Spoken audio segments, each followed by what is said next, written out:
Hi everyone, my name is Adrienne and I am a public school teacher turned homeschool mom. If you've never watched one of my videos before, last week I did a video on homeschool myths and things that people think about homeschool. This video is kind of similar. It's a little bit more pointed. This is ridiculous comments and questions that you might have gotten as a homeschool mom. And just like last video, it's the same precedent. Like I've either seen these myself or heard of them from stories from friends. None of these have I been personally asked myself. Thank goodness.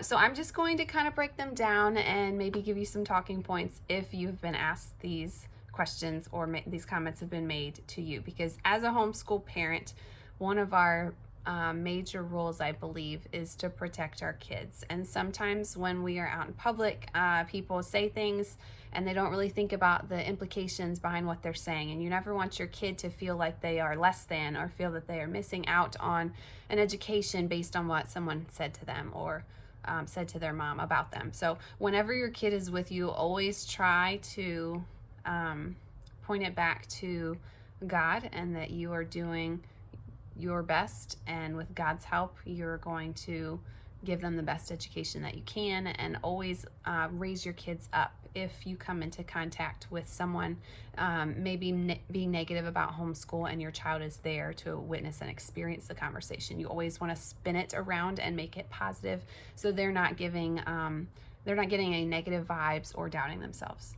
So the first one, I saw this on Facebook and I could not believe it. There was a mom in a dressing room talking to another mom, and they were both back to school shopping for clothes with their girl. I guess their girls were in like the fitting room or something. And the mom who was sending her child to public school asked the homeschool mom, "Why are you shopping for back to school clothes?" Like our kids need clothes too. Yeah, we might school in our jammies sometimes, but they need real clothes too. It's kind of crazy when you think about it. So a lot of times people just blurt things out and not really think about it. Yes, my kids need clothes. And why would I deprive them of that fun season of back to school shopping? We go and we get the notebooks and the things for school. Why not let them pick out a couple outfits they like too? Just because they're homeschooled doesn't mean they can't get excited about getting a new pair of shoes or getting a new outfit that they want to wear. So again, if you are out and about and this happens and your child experiences it, just make it comical. That's probably my best suggestion, because if I didn't make this comical, I would get angry and it would get a little aggressive. So make some kind of joke. One of the comments of a mom on this thread had said something about, she would have said, "Well, I tried to school them naked and it got a little awkward." So something to kind of like put that person, make them step back a little bit and think about their comment or their question a little bit is always good to give them food for thought to chew on later. So yes, let's not deprive our kids of things just because they're homeschooled. Sometimes we take snow days when it snows and the public schools close. Like, let's not deprive them. Just because we can continue schooling doesn't mean we have to. Just because we don't have to buy back to school clothes doesn't mean that we should take that experience from them. And then I mentioned this in my other video where people were saying that sometimes homeschooling can get too hard. A lot of times if you say you're starting to homeschool your 5-year-old for like kindergarten, people automatically jump to like, well, what are you gonna do when you get to calculus? Like, hold up, we're talking about kindergarten. Can we just take a breath? Can we take a moment? Calculus is like high school. We're in kindergarten right now. But anyway, if someone comes at you like that kind of question, what are you going to do when they get to whatever it is, calculus, or maybe if you're not into science, when they get into molecular biology or whatever, you can not answer. You don't have to explain yourself and your decisions to people. You don't have to explain yourself absolutely to a stranger. You don't have to answer at all. You could just say, "I'll hire a tutor if I need to," or "I'll find some other resources," or "I'll take a college class to refresh myself," or "I will find some resources. I will figure it out when I get to it." That's probably would be my response. We're in kindergarten. Can we slow down? Once you get to that point where you feel overwhelmed or you can't handle what you feel like you need to teach or you feel inadequate, hire a tutor, get a different resource, try a different curriculum. There's so many options. But I also want to pause here and remind you to focus on where you are. If you have a kindergarten or first grader, a third grader, even a sixth grader, you don't need to be worrying about high school right yet. So just take it 1 year at a time and don't look so far ahead that you get yourself all worked up. You will deal with that when you come to it. Cross that bridge when you come to it, as the saying that they say. Another comment I read made me chuckle as a former public school teacher.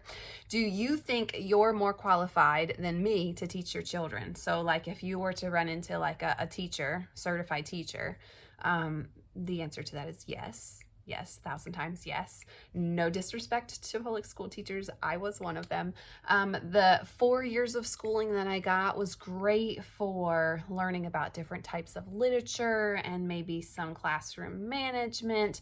But as far as actual teaching, my 4 years of college did not prepare me to be a great teacher. It just gave me lots of book knowledge and lots of resources, which is helpful, but you don't have to go to college to find resources. So there's really not a specific thing that I can think of that my 4 years of college taught me that helped me in the classroom. General things, yes. Yes, I got experienced student teaching, so I got to see experienced teachers and how they dealt with things, but it's totally different when you're homeschooling and it's your own child. No one knows your child better than you do. No one can love your child more than you do. Even the best teacher is going to come to a point because she can't or he can't love your kids exactly like you can. There's not enough time, there's not enough resources in most schools for teachers to be able to invest in their kids, invest in the students the same way that you can invest in your kids when they are homeschooled. So yes, 1,000 times yes, you are qualified, you are equipped, and if you don't feel that way, you are able to get different resources and outsource some things that you're uncomfortable with. Not trying to sound like a broken record, but I feel like that's a big issue with parents. They feel like they're not equipped and they're not able to do it, or they did bad in school, so how can they teach their kids? It's totally different, and each kid is different. So next one, question I absolutely hate is, how long do you plan on homeschooling? I don't know. How long do you plan on wearing that shirt, keeping that shirt in your closet? Like, why do we ask these random questions? Why'd you pick out that set of earrings to put in your ears today? I don't know. I don't have some kind of crystal ball that I look into the future and say, oh, when they're 15 and a half, we'll stop homeschooling. No, when I feel that I'm called to homeschool, I'm going to do it. And I'm going to do it until God tells me to stop and gives me a specific other direction. So it's indefinite unless I hear from the Lord. And it's got to be like a blatant, like, stop, like billboard smack your face kind of way, because I feel that I'm doing what I need to be doing right now in the place that I am. So how long will you homeschool? As long as it takes. That's the goal. As long as it takes. Whether that's 18 years or 15 years or whatever, I don't have some kind of magical number that I'm going to stop homeschooling. And I'm plan to continue homeschooling until they are done schooling, unless they decide to go to college. Maybe they'll go to a trade school. I don't know. I don't have all the answers, and as a homeschool parent, you don't have to have all the answers, and you definitely don't have to explain yourself to others. Here's another one. Aren't you concerned about whatever? Aren't you concerned about socialization? Aren't you concerned about sports? Aren't you concerned about group work? Aren't you concerned about math? Aren't you concerned about recess? Like, they're always trying to think of an angle that maybe you haven't thought of as a homeschool parent. Like, we don't overanalyze ourselves and our days enough. Please don't feel like you have to explain yourself or explain your choices. If you have prayerfully considered homeschooling, then that is what you do. And if you care to entertain these conversations, that is totally up to you. You can totally ignore them and move on with your life. That is an example of showing them grace and maybe not speaking in anger. Or if you want to enlighten them, you could share why you're not concerned and what your plans are, but you don't have to. Don't feel like you have to explain yourself. How do you deal with being around them all day? So this broke my heart when I read this, but I can totally relate to a certain extent. Anyone who has kids knows that you love them dearly, but having some like me time and alone time is super sacred. Like right now, my older two are on their iPad and my littlest is sleeping, and this is like my golden time where I know that I can get things done without interruptions. I love my kids. I love my kids, but I still need some time where I can do videos like this, or I can catch up on housework, or I can do whatever it is that I need to do. Maybe I want to sit and read a book for five or 10 minutes, or maybe I want to look at a magazine or catch up on my messages, something that is not interrupted, and it's just that great time. So yes, it can be challenging to be around your kids all day. You have to have things in place and have certain maybe systems or schedules so that it works for you. I can't imagine not being around them all day. I was entertaining the thought of putting my youngest in like a Mother's Day Out program, and I couldn't find like a time of the day where I would want them to have her. Because I want that time with them. This is a sacred time for us as they're growing and developing. And I only have a few years, like 18 years is going to be gone before I know it. And then they're going to be an adult and they're going to be on their own, potentially creating their own lives. So yes, it feels like long days, but it also feels like short years. I can't believe my oldest is 8. So the thought of not being around them all the time, it would like crush me because I'm just so used to it. And not saying that I never leave them. I do leave them sometimes, but it's not for extended periods of time. And even if my husband and I were to go away for like a weekend, that's not what I'm talking about.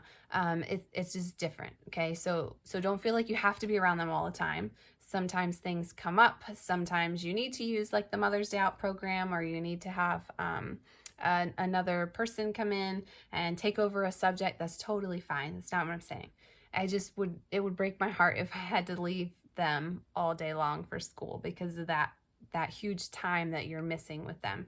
So you think about the 8 hours that they're in school, the only time that you would have is the rush time in the morning to get them out the door. And then after school, they probably have homework and dinner, baths, bedtimes, and then it's sleep.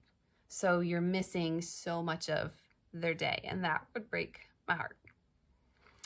Another comment that I found, I'm glad nobody said this one to me either. I hope they get the chance to go to real school someday, because you know what you're doing as a homeschool mom's not real. I hope they get the chance to go to real school someday. The school that you do at home is real, and I would say probably better than what they're getting at school, because you're able to give them that one-on-one attention and individualize it for them and have it be experience-based. In a huge class of 20 to 30 kids, there's only so much that you can do. Even a great teacher is very limited in what they're able to do just because of the sheer number of kids and the time constraints and the resources and the just the things that they have, the boxes that they have to check off being public school teacher. So yes, it's important for them to get experience in real world, in real life. Yes. Going to school, I don't think that's necessary. Schooling at home, totally fine. Aren't you worried about them fitting in? So this is like the nice way of saying, aren't you worried about them being awkward? Because some kids can be awkward, and oftentimes people stereotype homeschoolers as awkward, which is very unfortunate because there's plenty of awkward kids in public school, but that's a whole nother video too. So aren't you worried about them fitting in? Yes and no. I feel like every parent worries about their child fitting in and doing well in social settings. Do you think that homeschooling them is going to make a difference? As long as you are keeping their social lives active, play dates, maybe you have like a homeschool group that you meet up, you're exposing them to other people in the world. Like we went to the library the other day and there were like 6 other kids there playing. So yes and no. Parents always worry, right? That's just what we do. You just have to pray and give it to God and make sure that you are setting them up for success the best way that you know how and the best way that you can. Another comment, we'd love to homeschool, but some of us don't have that luxury. This one burns me up. First of all, homeschooling is not a luxury. It is one of the hardest things that I've ever done as a mom, or as a person really, because you are juggling so many things and there's so many other things that you could be doing with that time, but you're choosing to give it to your kids to help them learn and grow and develop and become successful, loving human beings. So it's not a luxury to homeschool. There are sacrifices. There are lots and lots of sacrifices, both financial sacrifices and time sacrifices, dying to yourself sacrifices. There are so many mornings where I wake up and would love to spend some time reading my Bible, reading a book, sitting on the couch and just waking up, because I am not a morning person, and God bless me with 3 morning people. So all my girls are morning people, like as soon as they wake up. So yes, it would be wonderful to have some me time or have that wonderful time of quietness before they all wake up. But it doesn't always work, even if I get up early. Sometimes they are super early risers. So homeschooling is not a luxury, and it is something that you have to decide to do, and you have to want it really bad, because it is like the opposite of a luxury. It's great and lots of blessings, but there's also lots of sacrifices. And the last one, homeschool kids are sheltered by their parents and usually have mostly positive experiences, which doesn't prepare them for real life. I'm going to read that one again. Homeschool kids are sheltered by their parents and usually have mostly positive experiences, which doesn't prepare them for real life. Okay, so when I had to read this like 6 times to try and figure out what they were trying to say. Can you imagine if you wanted your kids to not have mostly positive experiences? Like, what are they even trying to say here? I want my kids to have positive experiences. I don't want them to feel the stress and the things that adults have to deal with. I don't want them to be depressed. I don't want them to feel that they need to measure up to some kind of standard. I want them to grow and develop and be safe. You can't learn if you're afraid. It's not possible in your brain. That's how God designed our brains. We can learn when we feel safe. And if you don't feel safe, or you don't feel like you're measuring up and you're always comparing yourself to someone else, it's not real learning.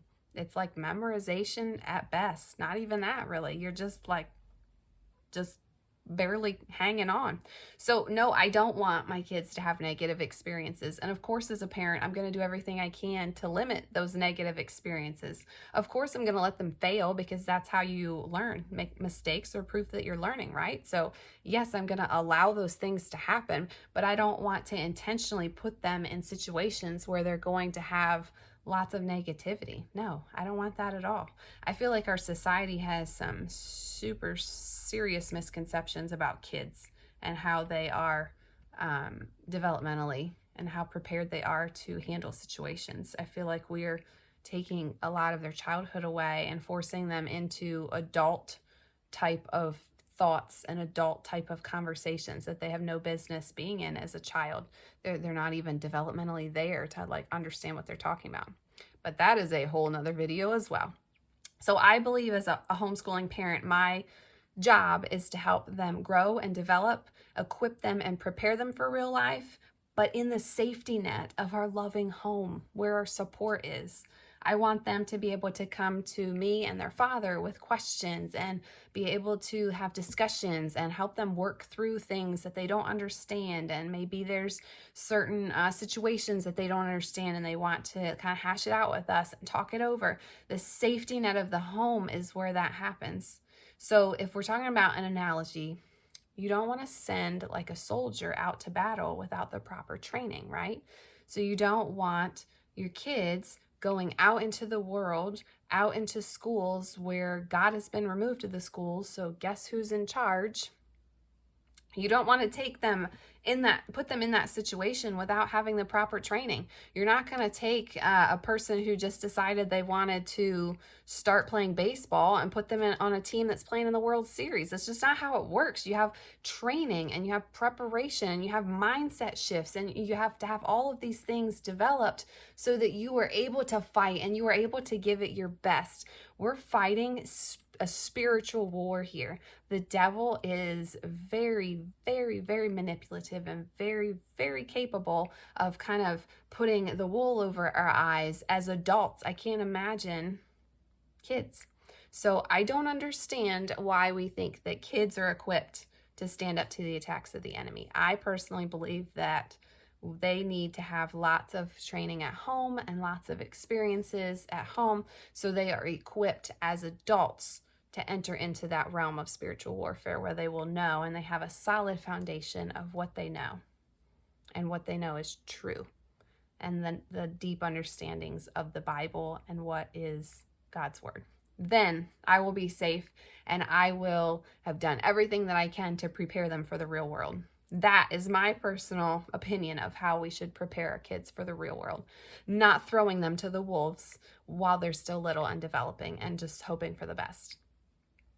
Another spicy video. Maybe my next one won't be so pointed. I just feel like there's a lot of negativity around some homeschooling parents and homeschooling atmospheres. I see a lot of this in my mom's groups, so I just wanted to address this.